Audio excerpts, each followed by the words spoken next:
just wanna love you, baby. Always think.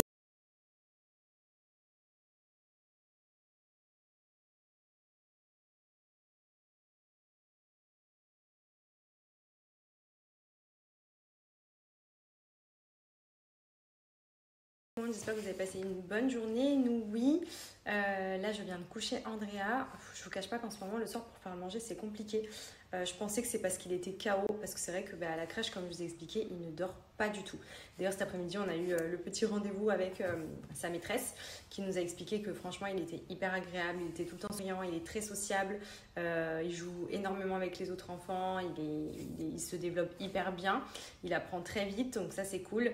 Le seul truc, c'est que voilà, il ne dort pas à la crèche, mais genre pas une minute. Elle me dit c'est sur tous les enfants, c'est le seul qui dort pas, et du coup il est à gauche, à droite. Elle m'a dit il est vraiment très actif toute la journée, et pourtant il est fatigué parce que moi je le connais, et même elle me dit des fois il demande sa tutute, sa tétine et son doudou qui sont dans son sac. Donc ça en général c'est vraiment quand il est fatigué, quand il les demande, ça veut dire qu'il faut le coucher et il dort direct. Sauf qu'à la crèche, comme il y a d'autres enfants, il y a de la lumière, il y a du bruit, il y a de la musique, etc.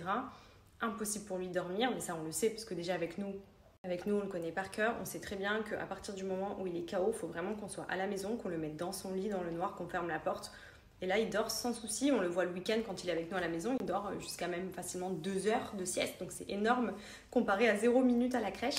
Donc on lui a dit vraiment, nous c'est vrai qu'il est habitué à être dans un environnement hyper calme où il s'endort tout seul, mais s'il y a une présence, parce que là-bas à la crèche forcément il y a quelqu'un qui reste pour surveiller les enfants pendant qu'ils dorment, lui il est là genre en mode je te vois. Donc nous à chaque fois on se faufile. Si j'ai le truc de revenir dans la chambre chercher quelque chose et qu'il me voit, c'est fini, je sais qu'il dormira pas. Donc à chaque fois nous c'est vrai que on le pose, c'est dans le noir, on ferme la porte et on ne revient pas, et il s'endort direct.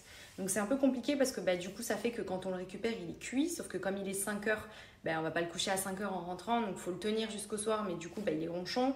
Le bain c'est une fois sur deux où ça se passe bien alors qu'il adore ça, une fois sur deux il est fatigué, il a pas envie. Pour manger c'est pareil, il a tendance à tout me jeter par terre en ce moment, voilà. Et elle m'a dit qu'à la crèche justement, lui qui mangeait, je vous le disais tout le temps, qui mangeait vraiment tout, surtout que moi je lui fais tout le temps des trucs différents, j'essaye même de faire aussi des légumes, etc. pour que voilà, il soit habitué. Il adorait les brocolis, il adorait les haricots verts, il mangeait tout. Et là, depuis peut-être 2 semaines, tout ce qui est vert, il ne veut plus. Voilà. Les pâtes, elle m'a dit, il peut en manger 2 portions le midi. Mais par contre, s'il y a une carotte qui est mélangée ou quoi, tout de suite, il enlève. Et du coup, après, il fout tout par terre parce que ça a touché. Parce que, en fait, là, maintenant, il comprend ce qu'il mange. Et du coup, il goûte même pas, en fait. C'est juste le fait de voir quelque chose d'autre que des pâtes ou des choses que vraiment il adore. Et il les veut plus, alors qu'avant c'était le premier, limite il me mangeait plus les brocolis que les pâtes, les courgettes et tout. Maintenant, dès qu'il les a, ou même dès qu'il les a en bouche, il me les recrache. Donc je suis deg parce que franchement il mangeait tellement bien. Après bon, il a toujours bon appétit si je lui donne ce qu'il aime, c'est-à-dire des pâtes, du fromage, ça passe tout seul. Mais c'est vrai qu'il me trie, il a tendance à me trier, et en plus il les prend, il les regarde et hop, il me les met par terre. Et quand ça lui va pas, il me jette l'assiette. Et c'est un peu relou. Je me dis c'est peut-être juste une passade. J'ai des copines aussi à moi, elles me disent bon ils ont 2-3 ans, mais elles me disent moi c'est simple, je suis obligée de faire des nuggets façon je cache des légumes dedans, je fais croire que c'est autre chose pour qu'ils mangent, sinon ils mangent pas. Il y a la période pâtes aussi où ils veulent que des pâtes.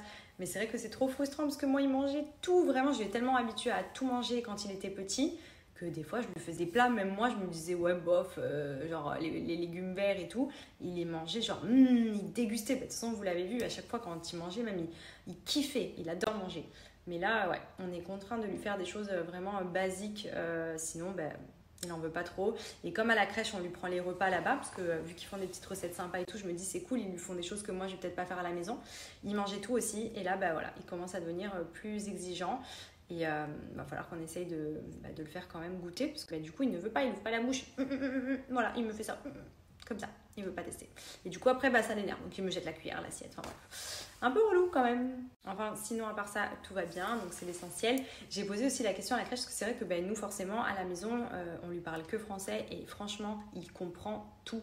C'est choquant, genre je me dis comment à cet âge-là ils arrivent à comprendre aussi facilement. Il est vraiment hyper à l'écoute, parce que du coup il est tellement curieux que dès qu'on parle de quelque chose, il va aller prendre la chose dont on parle, il va nous la ramener. Enfin vraiment, quand on lui dit quelque chose, il écoute en plus hyper bien. Franchement c'est pas un capricieux, pour l'instant il est vraiment sur ça, c'est cool. Et je me suis dit mais il comprend tout ce qu'on lui dit en français, mais à la crèche il parle en anglais, est-ce qu'il comprend aussi? Donc du coup je me pose une question, parce que pour l'instant comme il parle pas encore beaucoup à part des petits mots, et en plus la plupart des mots c'est en français, à part 2-3 mots qu'il me dit en anglais. Je me dis, mais à la crèche, ça va au niveau de comment il comprend quand vous lui parlez tout. Elle me dit, ah oui, il comprend tout très bien et tout. Je me dis, putain, c'est chaud à cet âge-là qu'ils arrivent à comprendre et l'anglais et le français. Je me dis, est-ce que ça va pas, pas le retarder, mais le fait qu'il y ait deux langues différentes, peut-être des fois un petit peu pas trop vraiment comprendre ou retenir. En fait, ils impriment tout. Ils impriment tout et ça, c'est cool. Voilà, c'est plutôt cool. En ce moment, il nous dit water. Water, du coup, moi, quand je lui disais, tu veux de l'eau, il comprenait. Et maintenant, c'est lui, il me dit water, water. Et je dis, putain, c'est fou quand même, ils comprennent tout. C'est ouf. Enfin bref, ça évolue de jour en jour. Là, on arrive dans les mois vraiment où c'est trop intéressant. Et même, il commence à avoir des petits mots, à s'exprimer. Donc, je me languis vraiment qu'il puisse nous raconter des trucs et tout. Là, dans la voiture, sur le retour de crèche, à chaque fois, je lui parle, je lui fais répéter des mots. Je me dis comme ça l'entraîne un petit peu. À chaque fois, je lui dis, bon, les basiques, mais ceux qu'il connaît déjà, maman, papa, voiture. Il me dit car. Car aussi, il dit balle. Avant, il me disait balle. Il disait balle, balle, balle. Et maintenant, il dit ball, ball, ball. Donc, vous voyez, des fois, il y a des petits mots qui vont... Je pense où il va parler franglais. Je crois que c'est comme ça qu'on dit. Mais voilà. En tout cas, le petit topo aujourd'hui à la crèche, tout va très bien. Il faudrait juste qu'on essaye d'arriver à le faire dormir à la crèche pour qu'il soit de meilleure humeur même quand il rentre. Et aussi, je pense des fois, il y a des journées où l'après-midi, il est peut-être un peu plus ronchon à la crèche. Parce que forcément, comme il n'a pas dormi, si la journée, ils ont fait beaucoup d'activités et tout, il est plus KO. Elle va essayer une nouvelle technique la semaine prochaine pour le faire dormir. Parce que du coup, là, on a pu bien discuter de sa routine. Parce que c'est vrai qu'à chaque fois, moi, je lui disais, quand vous voyez qu'il demande son doudou, il sait qu'il est dans son sac, c'est que vraiment, il est KO. Ça, c'est le doudou, il le demande pour dormir. Et elle me dit, oui, mais je lui donne son doudou, je lui donne sa tétine et tout. Je lui dis, mais du coup, il n'est pas dans le noir, il est avec d'autres enfants et tout. Elle me dit non. Et elle m'a dit aussi, et ça, je ne savais pas, qu'elle met une musique pour couvrir un peu le bruit qu'il y a dans le reste de la crèche. Et je lui dis, ah ouais, mais moi, s'il y a de la musique, il va danser dans son lit. Enfin, franchement, il faut qu'il soit vraiment calme. Donc, elle m'a dit qu'elle va essayer la semaine prochaine d'autres techniques. Là, vu qu'on a pu bien un petit peu parler de sa routine, nous, à la maison, quand il fait dodo. Mais c'est vrai que Andreas, c'est vraiment pas un bébé qui s'endort en poussette. C'est vraiment pas... En fait, par exemple, si un soir, on va au restaurant, honnêtement, je le prends jamais quand on sort le soir parce que j'aime bien qu'il soit... voilà, il a sa petite routine. Je sais qu'à 19h30, il est cuit de toute façon. Donc, le sortir pour qu'il soit ronchon, qu'il ait envie d'être dans son lit et tout, ça sert à rien. Mais du coup, c'est vrai qu'il est très... il a ses petites habitudes. Et c'est pas un bébé qui s'endort en poussette. C'est-à-dire que même si je me dis, allez, ce soir, je le prends, ou alors une après-midi où il n'a pas fait de sieste avant de sortir ou quoi, je sais comment il va être. Il va être réveillé parce qu'il ne s'endort pas en poussette, il ne s'endort pas trop en voiture. On va dire en voiture, ça va encore, mais bon, il s'endort. Au final, après, on doit le réveiller, donc il est ronchon. C'est pas un bébé il a besoin vraiment d'être seul et au calme. Sinon, à chaque fois, j'ai des copines, elles me disent, mais t'inquiète, tu le mets avec la poussette, il va s'endormir dans la poussette. Non, moi, s'il y a du bruit, s'il y a des choses à regarder, il va lutter, mais lutter comme jamais, ou alors il va être en crise parce qu'il va vouloir dormir. Et ça nous arrive souvent quand on sort la journée, le week-end, qu'on fait des activités et tout, quand il commence à être fatigué, on rentre et on sait que voilà, il est ronchon, mais dès qu'on le pose dans son lit, il dort direct. Et ça, pour le coup, c'est sa petite routine. Voilà, on l'a habitué comme ça, donc c'est hyper bien parce qu'il est très réglé, il dort bien, même la nuit il se réveille jamais, quand il fait ses siestes il dort bien, après il est de bonne humeur. Mais c'est vrai que du coup, on s'adapte aussi beaucoup à lui pour que justement les moments où il est réveillé, on sait qu'après il est bien et qu'il profite plus.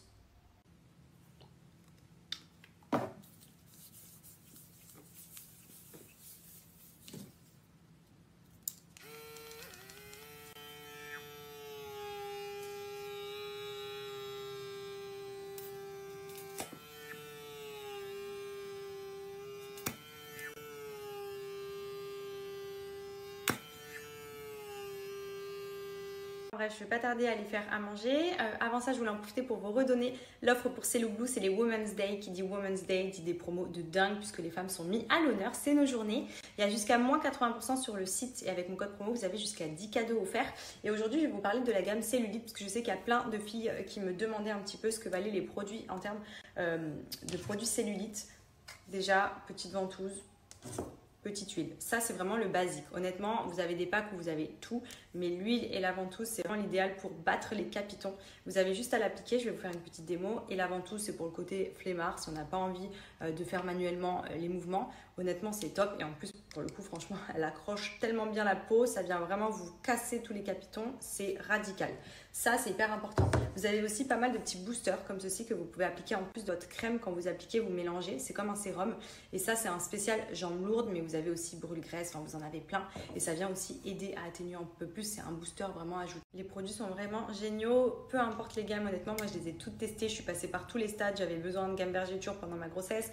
Ensuite, j'avais de la cellulite, donc j'avais besoin de la gamme cellulite. Ensuite, je me suis dit une petite crème raffermissante. Et honnêtement, la gamme raffermissante, je vous en ai beaucoup parlé dernièrement. C'est celle que je faisais.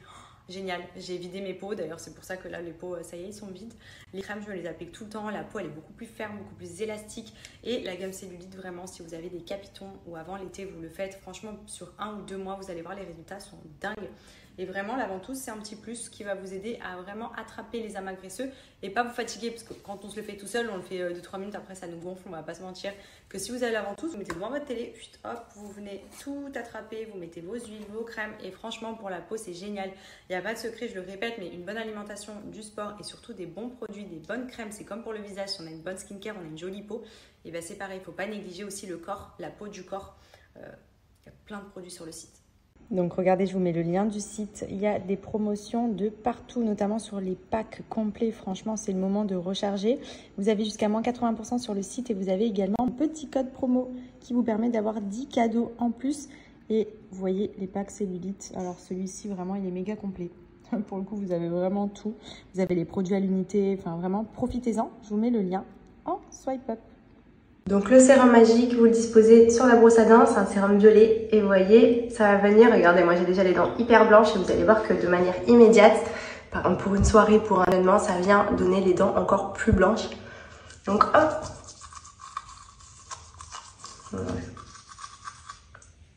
regardez, je fais pas trop les côtés pour que vous puissiez voir la différence. Et en plus, j'ai déjà les dents très très blanches. Et ça vient... voyez, regardez. Ça donne un effet vraiment méga blanc aux dents. C'est trop bien. Pour un résultat rapide, genre vous sortez bam bam, vous avez un date. Vous faites ça juste avant. Et vous êtes sûr d'avoir un sourire parfait. Donc vous lavez les dents avec et vous rinchez. C'est parti. On commence avec la farine. Tu la mets dedans? Tu mets dedans? Oui. D'accord. C'est bien. Super. On enlève. Tac. Tu mets la levure? Tiens. Tu verses dedans? Dans l'autre sens. Regarde, regarde. Hop. Oui. C'est bien, mon amour. Encore. On secoue. Un paquet de levure. Ouh là là, doucement. 170 g de farine. Tu vas peut-être grandir plus vite avec la levure. Hein? Ah oui? On casse les œufs? On rajoute les œufs? 2 œufs, doucement. Regarde comment on fait avec l'œuf. Tu me donnes. Tu donnes la main à maman? Wow. Un œuf. Deuxième? Encore? On casse? Casse. Oh. 2 œufs. Ok, on va touiller. Du coup, j'ai rempli mes petits muffins et je viens y mettre hop, les carrés de chocolat comme ceci à l'intérieur. Bon bah franchement, ils ont l'air plutôt sexy quand même. Hein.